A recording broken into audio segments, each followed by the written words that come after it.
For many artists, the process of creating their art is part of the art itself, whether it be brushstrokes on a canvas, hands moulding clay, or tools chipping away at stone. Each artist embeds part of themselves into their work. Hours, days, months, years, and even decades can be spent on a single piece. Only the artists themselves can say when something is truly finished. While others may say it's complete, these artists know deep down inside their souls when something isn't quite perfect, or up to their own self-imposed standards. The latter, which can sometimes even act more of a hindrance to the artist and to the completion of a piece of their work. One such work that shares these characteristics has been in development since 1981. The work in question is an animated movie based on a short story written in 1842 by Nikolai Vasilyevich Gogol, a playwright, short story writer, and novelist from the Russian Empire. So, spoiler warnings for a book written in 1842. Anyway, the basic gist of the book is that the main character, Akaky Akevich Vazmachkin, a poor, overlooked governmental clerk, owns a well-worn and weathered overcoat. The young workers attempt to distract him from doing his job and often ridicule him over this tarnished coat. He then attempts to have it repaired, but is informed it's beyond saving. He then begins to budget his money and live frugally to afford the luxury of a new coat. Once he is finally able to afford a new coat, he is overjoyed and purchases one. However, one night as he is walking home, his precious coat is stolen by some young ruffians. He reports the theft to the police and is chastised for wasting police time on such a trivial matter. He retorts back with some choice words, but is subsequently scolded by the general so powerfully that both characters almost faint. Soon afterwards, he falls deathly ill from a combination of the grief and the humiliation of losing his coat, as well as contracting a fever. In his final moments, he asks for forgiveness for his behaviour, but as death nears, he curses the general instead. Soon, a corpse is discovered and identified as Akaky. Later, his ghost is found to be haunting the areas of St. Petersburg, taking overcoats from people. Finally, the general, who at this point was feeling rather guilty over having mistreated Akaky, has his overcoat taken by his ghost, frightening him terribly. Satisfied by his actions, Akaky's ghost is not seen again. The short story written by Gogol is widely considered one of the most influential short stories in Russian literature, and is said to have paved the way for other writers like Fyodor Dostoevsky and Anton Chekhov. With the book having such cultural, societal, and literary importance in the history of the Russian Empire, the USSR, and even modern-day Russia, you can begin to imagine how such a story began to help shape the next generation of writers and artists. Possibly for these reasons is why the legendary Soviet animator Yuri Norstein and his equally talented artist wife, Francesca Yarbasova, decided that this would be the perfect story to translate into the medium of animation.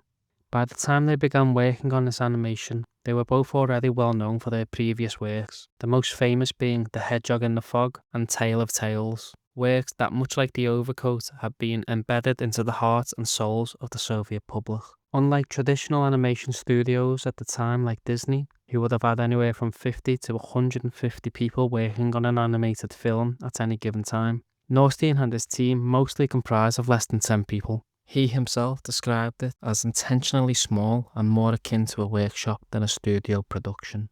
Production on the animation originally started in 1981 at the state-owned Soviet studio Soyuz Multfilm. Norstein originally believing the film would take around 6 years to complete at a runtime of 65 minutes. In 1986, only 10 minutes of animation had been completed. The direct result of this being that Norstein was fired from Soyuz Multfilm. With this came a loss of studio infrastructure, loss of stable funding, and a forced relocation to a home studio. Later in the decade, it is estimated that only 10 to 12 minutes of animation had been completed. Norstein worked privately with a tiny team at his home studio. At the time, the USSR had begun entering a period of economic instability. With that, state film funding collapsed and almost all animation production across the country had stopped entirely. In 1991, the USSR had finally collapsed. Norstein and his team still had roughly 10 to 12 minutes of animation completed.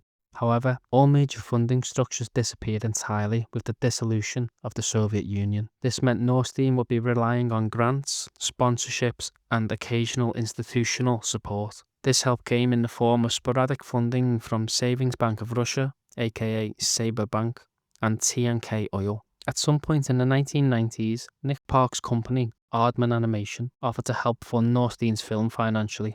Norstein refused but did instead accept a few light bulbs for his animation setup. The Soros Fund also contributed money during this time up until around 1999. In 1993, Norstein helped create Shaw Studio, the goal of which was to provide a place for directors and animators to train and learn all aspects of animation production during the turbulent time of instability after the collapse of the USSR. This also helped keep the animation work alive, but did not solve funding entirely. Progress of the animated film continues slowly in the background. One of the biggest losses of artistic collaboration happened in 1999 with the death of Alexander Zhukovsky. Zhukovsky was acting as cinematographer and was one of the only people Norstein trusted to operate the multi-plane glass animation setup used to capture frames for the film. Norstein said he was the only person who saw eye to eye with him artistically. Due to the significant loss of Zhukovsky, production halted temporarily. It's estimated only around 15 minutes of animation had been completed at this time. In 2001, production resumes with the appointment of new cinematographer Maxim Granik. Through 2001 to 2004, work is paused. During this time, 9 months is spent working on a 2-minute sequence for Winter Days, a Japanese anime film directed by Kiichiro Kawamoto. He also spent around 1.5 years working on the intro and outro scenes for Russian TV program Goodnight Little Ones. Payments and royalties from these animated segments were no doubt used to fund further production for The Overcoat.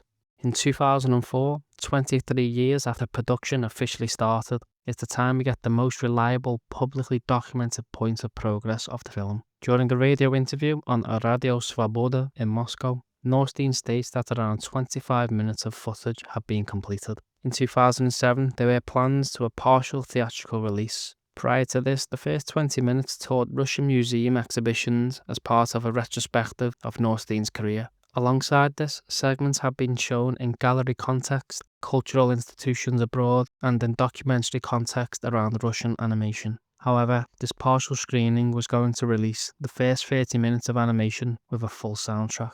Unfortunately, this did not come to fruition. Production paused once again for almost a year in 2008, as Norstein publishes Snow on the Grass, a book that explores the creative process behind his acclaimed animated films and his views on the art of animation itself. He had previously released part of this book in 2005. However, time and funding was now allocated to publishing the book. Sabre Bank acted as a sponsor and funder for the publication, promotion, and printing of the book. Snow on the Grass consists of 2 volumes, 620 pages, and 1,700 colour illustrations. Revenue from the book would hopefully provide a steady income and would be used to fund further development on the animated film. By the 2010s, it's estimated that the amount of completed footage still sits at 25 to 30 minutes. Russian sponsors, book royalties, and licensing deals continue to fund production of the film, yet production pace remains extremely slow. From 2013 to 2015, public reporting and interviews confirm he was still working on the film. In 2018, the largest insight into the project's creation was released in the form of a documentary. This Japanese documentary, titled Yuri Norstein, Making of the Overcoat, captures the behind-the-scenes process and ultimately why the film has taken so many years to create. The studio environment where they work can be seen housing piles of sketches, storyboards, and cut-out figures, along with tools, paintbrushes, and lighting equipment. Most importantly, it shows the multi-plane animation setup, which houses glass panes suspended with ropes and pulleys. We find out from this documentary why the animation process takes so long. Individual glass planes are layered for depth, all lighting and shadows are manually adjusted, and every single element is hand-placed onto these glass planes. Along with this, every element is hand-drawn and coloured or painted. It's not uncommon to see drawers of multiple iterations of the same body part with only slight variations in the angles, shape, or colour. Each wrinkle or slight change in shape of the coat requires an entirely new hand-drawn piece to create the fluidity of movement between each frame. While we see scenes of work on the film, we can see from the visual context of areas covered in dust or unfinished art that there's a large amount of time where no progress seems to have been made. The documentary ends in the studio environment, the multi-plane setup, sketches and cutouts spread across the studio, fragments of unfinished scenes, and Norstein himself continuing to adjust artwork while he thinks through his shots. Today, in the year 2026, it is believed that there sits around 25 minutes of completed footage out of a planned runtime of 65 minutes. As it stands, Yuri Norstein is 84 and Francesca Yobasova is 83 years of age. Norstein had acquired the nickname of the Golden Snail many years prior, yet it's clear to see why. He is unwavering and steadfast in his approach of there being absolutely no compromises at all in his artistic vision. Throughout the years, he has turned down many helping hands with the project, whether that be monetarily or literally. In many ways, he seems to want to shoulder the challenge himself as much as possible, just like Hawakaki done all he could to afford his overcoat. Norstein himself seems adamant that it be created on his own timeline, with as little outside influence as possible. He has emphasised artistic integrity over speed, and considers the film more of a life's work than a project. Whether that be for the best or the worst comes down to your own interpretation of the man and his artistic process. My overall opinion surrounding the film's production and Yuri Norstein as a whole may not count for much. However, there seems to be something inherently Soviet about it, trudging on when things get tough and when things get even worse, using that as additional motivation to keep moving forward, as stopping is paramount to death itself. Norstein has refused to surrender, and even though it's been 45 years, he still trudges on, with the help of his wife and fellow artists. The creation of the film is still ongoing, in many ways refusing to die. I get the impression that in many ways he enjoys the struggle that is creating the film. Otherwise, I think he would have taken money from everyone who had offered financial contributions to help complete the film. However, for one reason or another, he refuses help from many companies and individuals. The only reasoning can be that in one way or another, he must have believed accepting money from these individuals the compromise on the artistic integrity of the film, and in many ways goes against the core principle of Gogol's book itself.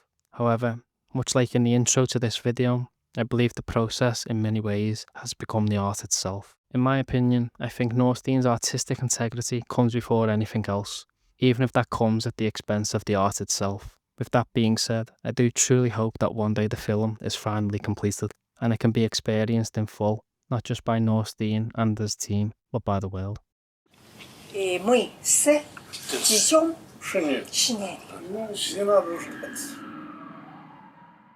Thank you for watching. If you enjoyed the video, please consider giving the video a like or even possibly sharing it to someone who else you think may enjoy it. If you found this video interesting and want to know more about the overcoat, you can find the aforementioned documentary on Vimeo.